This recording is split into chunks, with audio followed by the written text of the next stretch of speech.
Hallelujah, praise the Lord. परमेश्वराच्या नावाला गौरव असो. आजच्या अध्ययनासाठी मी एक बायबल वर्स आणलेलं आहे. ते नीतिसूत्राच्या पुस्तकातून अध्याय 1 आणि वचन 2 असं आहे.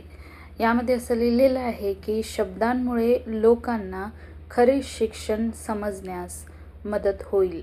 शब्दांमुळे लोकांना खरे शिक्षण समजण्यास मदत होईल.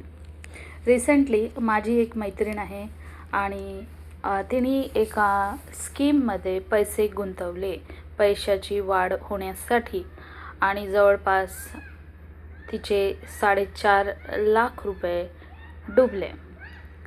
आता बरेच ठिकाणी अशा स्कीम्स चाललेल्या आहेत जिथे ते तुम्हाला म्हणतात की तुम्ही 1 लाख रुपये भरा किंवा 10,000 रुपये भरा, दर महिन्यात आम्ही तुम्हाला 900 रुपये देऊ किंवा दर महिन्यात आम्ही तुम्हाला 10,000 देऊ आणि तुम्ही जे भरलेले पैसे आहेत त्याचे 75% जास्त पैसे तुम्हाला रिटर्नमध्ये भेटतील.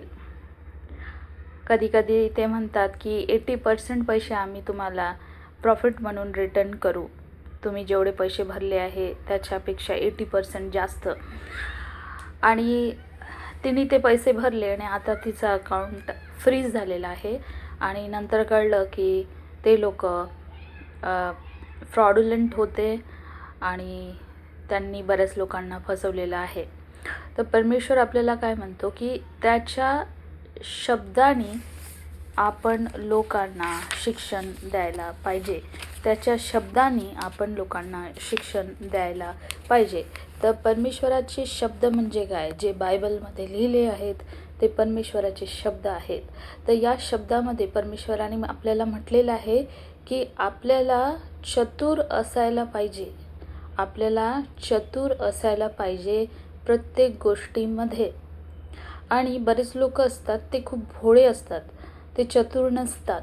म्हणून परमेश्वर काय म्हणतो की अशा लोकांना तुम्ही तुमच्या शब्दाने शिक्षण द्या. आता आपण शब्दाने कसं शिक्षण देऊ शकतो? जरी ते लोक तुमच्या समोर नसले तरी तुम्ही त्यांना एक व्हॉइस नोट पाठवू शकता, एक ऑडिओ नोट पाठवू शकता आणि तुमचा अनुभव त्यांना शेअर करू शकता किंवा तुमच्या फ्रेंड्सबरोबर झालेला अनुभव त्यांना शेअर करू शकता आणि त्यांना आपल्या शब्दाद्वारे तुम्ही शिकवू शकता की कशा प्रकारे फायनान्शियल ब्लेसिंग्स देवाकडनं मिळवावी आणि कशा प्रकारे आपल्या जीवनामध्ये संकट येण्यास रोखण्याचा प्रयत्न करावा. तर तुम्ही आपलं जे शिक्षण आहे ते आपल्या शब्दांमुळे लोकांपर्यंत पोहोचू शकता. परमेश्वर म्हणतो की तुमचे शब्द हे खूप मौल्यवान आहेत. तुमच्या शब्दाला पॉवर आहे. तुमच्या शब्दामध्ये पॉवर आहे. म्हणून जे शब्द तुम्ही वापरता ते शब्द दुसऱ्यांच्या जीवनामध्ये कार्य करू शकतात. तर शब्द वापरा, लोकांना बोध करा, लोकांना परमेश्वराचं वचन सांगा आणि जे काही तुमच्या तोंडातून निघेल ते पॉवरफुल राहील. कारण परमेश्वर म्हणतो की मी तुला आशीर्वाद देईल. असं म्हणू नको की मला बोलता येत नाही. तुझ्यामध्ये मी माझे शब्द टाकील आणि ते शब्द तू लोकांपर्यंत पोहोचवशील त्यांना बोध करण्यासाठी.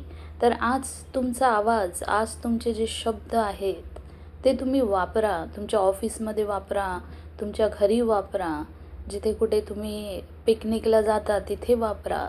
कारण परमेश्वराची इच्छा आहे की त्याचं वचन तुम्ही तुमच्या शब्दांमध्ये इतरांना सांगा. तर आपले शब्द वापरा, आपलं तोंड उघडा आणि तुमच्या शब्दामुळे बराच इम्पॅक्ट या जगामध्ये होणार आहे. God bless you. आमेन.